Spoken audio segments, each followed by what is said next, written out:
New School for Social Research in New York. He joins us now from Salvador in Brazil. Thank you very much for being with us. So the government has launched an investigation into what happened. From what we know so far, what's your impression of how this was organised or potentially funded? Thank you for having me. First, it's important to see that all the main and relevant actors in Brazil are trying to frame what happened yesterday as a domestic terrorism event. So I think this is a very serious event. Although I prefer to call insurgency from the far-right extremists in Brazil, only to not to downplay what happened, but to detach what happened in Brazil from what happened in other countries and places when you see like terrorist organizations like ISIS and Al-Shabaab and other ones. So I think it's very serious and it's very important. They are trying to frame what happened as terrorism because it's a way to delegitimize these actors, these rioters, in order to criminally prosecute them. So I think it makes a lot of sense when media outlets and Brazilian authorities are trying to frame them this way, although it is still a controversial discussion.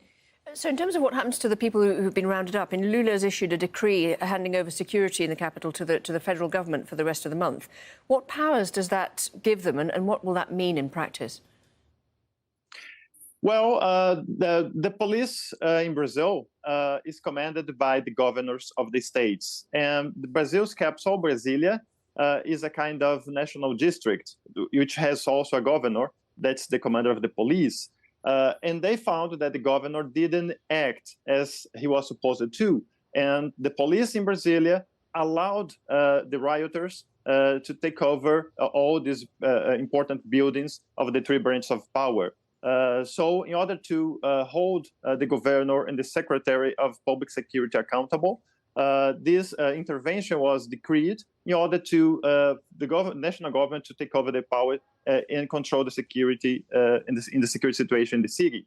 I think it's really important that the government acted very swiftly and with resolve and supported by all the other branches of power and most of the governors in Brazil. So I think it shows that the rioters are kind of isolated. It's a minority, although there were thousands of them in the capital storming the buildings. It was not like millions. It was not a revolution, although they were trying to frame themselves as the people. I think the people spoke in Brazil when they voted and Lula sworn in as elected as the president-elect in Brazil. So I think it's important to see that Brazilian institutions are very resilient and can act together with all the force of law to bring all these rioters accountable. Now, we saw earlier that Bolsonaro had denounced what he called the invasions of public buildings and so on in a tweet, but he defended the right to what he called peaceful protests.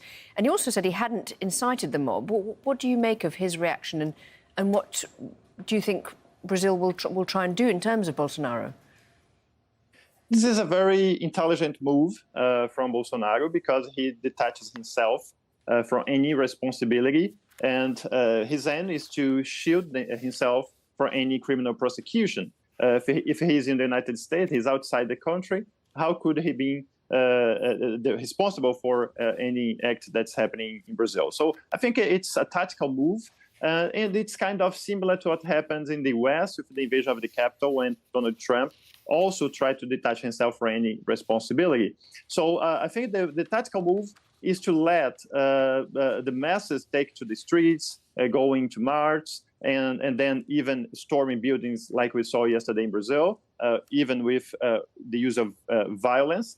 But then these people, if he's successful from the point of view of Bolsonaro, he and the armed forces could step in and say, I will save Brazil. The people is asking for that, crying for help. So I think it is the tactical move. It didn't succeed in the United States, and I don't think that it will be successful in Brazil either. The democracy prevailed in the United States, and I think it's prevailing also in Brazil. Felippe Ramos, thank you very much indeed for talking to us on Al Jazeera. Thank you for having me. Coming up on this NewsHour from